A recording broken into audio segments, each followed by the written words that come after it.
Makanya di dalam akidah Ahlussunnah wal Jamaah, para ulama menyampaikan ketetapan bahwasanya kelak setiap penduduk surga ketika mereka berada di antara bilik-biliknya surga dan kamar-kamarnya surga yang indah tiada tara, puncaknya bukan terletak pada rumahnya, puncaknya bukan terletak pada pakaiannya, puncaknya bukan terletak pada dipannya, tapi puncak dari kenikmatan surga itu bertemu dengan wajahnya Allah. Maka kenikmatan melihat wajahnya Allah itu luar biasa sampai-sampai membuat tawar nikmat-nikmat yang lainnya kalau sudah berhadapan dengan wajahnya Allah. Makanya ada sebuah hadis Rasulullah SAW ketika para penduduk surga sedang menikmati apa yang Allah janjikan bagi mereka ketika di surga, tiba-tiba muncul dari atas surga itu sebuah cahaya yang begitu indah, yang sampai mengenai kepada para penduduk surga, sampai saking indahnya para penduduk surga berhenti sejenak dari semua aktivitas dan kesibukan mereka ketika sedang melampiaskan apa yang menjadi janjinya Allah. Mereka melihat dan mendoakan kepala mereka ke atas dan mereka mendapati Allah itu ada di atas kepala mereka. Sebagaimana kita melihat bulan, sebagaimana kita melihat matahari tanpa batas, tanpa berdesak-desakan. Karena nanti kita melihat Allah itu tanpa berdesak-desakan dari tempat kita masing-masing. Kita kemudian melihat sesuatu yang sangat indah betul. Dan ketika melihat itu Allah menyampaikan salam. Assalamualaikum ya ahlal jannah. Assalamualaikum wahai penduduk surga. Penduduk surga itu saking nikmatnya gitu. Mereka melihat Allah terus. Fala yaltafitu ila syai'in minan na'imi madamu yang turuna ilahi. Mereka tidak berkedip. Mereka tidak menoleh ke kanan. Mereka tidak menoleh ke kiri. Saking indahnya mereka ketika bertatap wajahnya Allah secara langsung. Nah disitulah kita akhirnya menjumpai nikmat yang ditawarkan dari wajahnya Allah itu dahsyat. Dahsyatnya itu sampai kemudian orang itu melupakan sejenak dari berbagai macam fasilitas surga itu untuk melihat wajahnya Allah. Karena itulah puncak dari kenikmatan tertinggi ketika kita di surga. Puncaknya bukan ketika engkau bersama bidadari. Puncaknya engkau, wahai para perempuan yang berada di surga, bukanlah ketika kamu itu berada, bukanlah ketika kamu mendapatkan rumah, tapi puncaknya dirimu ketika engkau berada di surga itu adalah ketika engkau berada di surga melihat wajahnya Allah Subhanahu wa ta'ala. Makanya ada salah satu doanya Nabi yang sangat indah untuk menyampaikan tentang tema ini, yaitu melihat wajahnya Allah. Nabi berdoa, Allahumma inni as'aluka laddatan nadhari ila wajhika wasyauqa ila liqaika. Nah, ini harus hafal nih. Kalau ingin bertemu dengan wajahnya Allah. Ya Allah, sesungguhnya aku memohon kepadamu laddatan nadhari, nikmat pandangan ketika melihat wajahmu. Wasyauqa ila liqaika, dan kami diberikan hati yang tidak pernah pupus rasa kangennya untuk selalu ingin bertemu dengan engkau. Makanya ini termasuk doa yang harusnya kita ucapkan. Allahumma inni as'aluka laddatan nadhari ila wajhika wasyauqa ila liqaika. Ya Allah, aku memohon kepadamu nikmat pandangan kami ketika melihat wajahmu, dan aku memohon kepadamu ya Allah supaya betul-betul kami diberikan rasa rindu yang tidak pernah pupus untuk bertemu denganmu.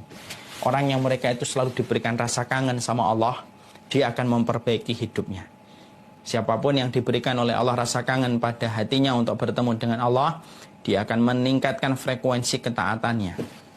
Dan itulah yang menjadikan seseorang itu membayangkan nikmat tertinggi dari surga itu bertemu dengan wajahnya Allah Subhanahu wa ta'ala. Ya, makanya kalau kita boleh ambil analogi sederhana, kalaulah kita sering kagum kepada ketampanan, kecantikan seseorang manusia, sampai kadang-kadang kecantikannya, ketampanannya membuat kita tertegun beberapa menit saking begitu cantiknya orang tersebut. Padahal itu baru ciptaannya Allah. Belum Allah sejatinya yang menciptakan semua keindahan ini. Kita kalau pergi ke Labuan Bajo, kita pergi ke Irian atau ke Papua, kita pergi ke Flores, kita pergi ke Lombok, Hawaii, tempat-tempat yang indah, saking indahnya meninggalkan bekas di dada sampai kita berkeinginan untuk balik lagi. Kalau kita pernah merasakan indahnya pandangan kita ngelihat Ka'bah dari kejauhan sebelum masuk ke kota Mekah, indahnya menara-menara Masjid Madinah ketika sebelum masuk ke kota Madinah, membuat hati tentrem ketika melihat itu baru ciptaannya Allah. Belum sejatinya Allah yang menciptakan semua keindahan itu. Dan itulah nikmat tertinggi. Nabi aja minta supaya bertemu dengan wajahnya Allah. Makanya siapa yang mampu nanti melihat wajahnya Allah? Orang yang mereka itu terus menghadirkan wajahnya Allah menjadi tujuan. Orang yang setiap berkata tidak ada yang dia ingat kecuali mendapatkan wajahnya Allah dan ridhonya Allah, itulah yang akan mendapatkan porsi besar kemungkinan untuk bertemu dengan Allah dan wajahnya. Siapapun orang yang di dalam perkataannya, perbuatannya tidak ada yang dia inginkan kecuali wajahnya Allah, itulah yang akan bertemu dengan Allah dan wajahnya. Makanya maaf ya, wajahnya Allah tidak boleh diganti dengan wajahnya finansial dan material. Karena siapa banyak manusia itu yang mengganti ridhonya Allah, wajahnya Allah itu dengan material dan finansial. Kalau ada orang yang kemudian mereka mengganti dengan pujian manusia, dia cari, dia uber, maka dia melupakan wajahnya Allah yang harusnya paling patut untuk diperjuangkan. Maka kita ingat pujian manusia tidak akan pernah membuat kita bahagia. Dan kita harus ingat, kalaulah kita ingat betapa cepatnya kita dilupakan manusia setelah kematian kita, kita tidak akan pernah mati-matian untuk ngejar wajahnya manusia dan ridhonya manusia. Makanya itulah yang menjadikan seseorang itu, kalau ingin diberikan kesempatan untuk melihat wajahnya Allah, karena puncak kenikmatan tertinggi dari surga itu terletak bukan pada bidadarinya, tapi terletak pada wajahnya Allah, yang Allah nanti perlihatkan kepada setiap orang yang berada di surga. Pastikan perkataan kita tidak keluar kecuali untuk mencari wajahnya Allah, dan pastikan perbuatan kita lakukan bukan untuk dunia, bukan untuk materi, tapi semata-mata untuk mencari wajahnya Allah pada kehidupan.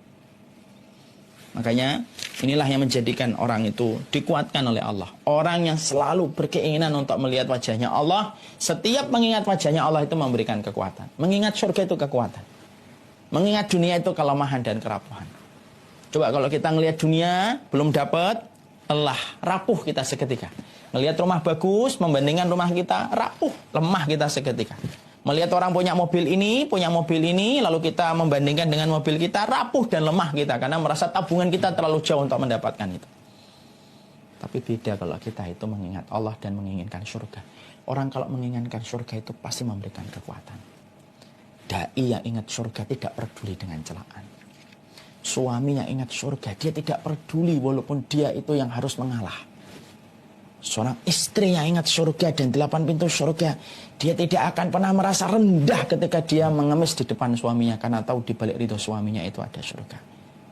Mengingat surga dan wajahnya Allah itu memberikan kekuatan menapak pada jalan menuju kepada apa yang kita mimpikan, yaitu adalah wajahnya Allah. Saya itu jujur ya, sepekan ini tuh lagi suka ngelihat tayangan Mount Everest di YouTube. Saya tuh bayangkan ada orang saking pengen ke puncak untuk melihat pemandangan puncak yang disebut dengan atapnya dunia, rooftopnya dunia. Sampai perjalanan itu mendaki puncak Everest itu sampai 1 bulan. Tentunya biaya tidak sedikit. Kesulitan yang didapatkan, kesukaran, belum lagi jatah oksigen dan udara yang sangat menipis ketika di atas. Tapi hanya ingin supaya dia itu meneguhkan dirinya itu mampu di Mount Everest dan melihat pemandangan. Hanya untuk melihat itu mereka melakukan apa saja. Bukankah orang yang beriman adalah orang yang paling layak melakukan apa saja untuk bertemu dengan wajahnya Allah? Pencipta dari semua keindahan yang ada di atas muka bumi ini, yang menciptakannya adalah Allah. Pernah kagum sama seorang wanita karena kecantikannya? Itu baru makhluknya. Pernah kagum dengan laki-laki karena ketampanannya, kebersihannya, wanginya? Itu baru makhluknya Allah. Pernah kagum dengan Labuan Bajo?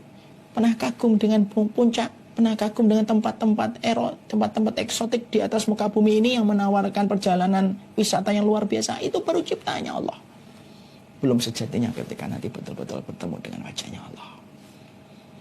Makanya moga-moga kita termasuk orang yang apabila ngaji, yang kita bayangkan wajahnya Allah. Kita dakwah, yang kita bayangkan wajah dan ridhanya Allah. Karena orang yang selalu menghadirkan wajahnya Allah menjadi motivasi, maka Allah yang akan memberikan nikmat kepadanya untuk bertemu dengan wajahnya Allah.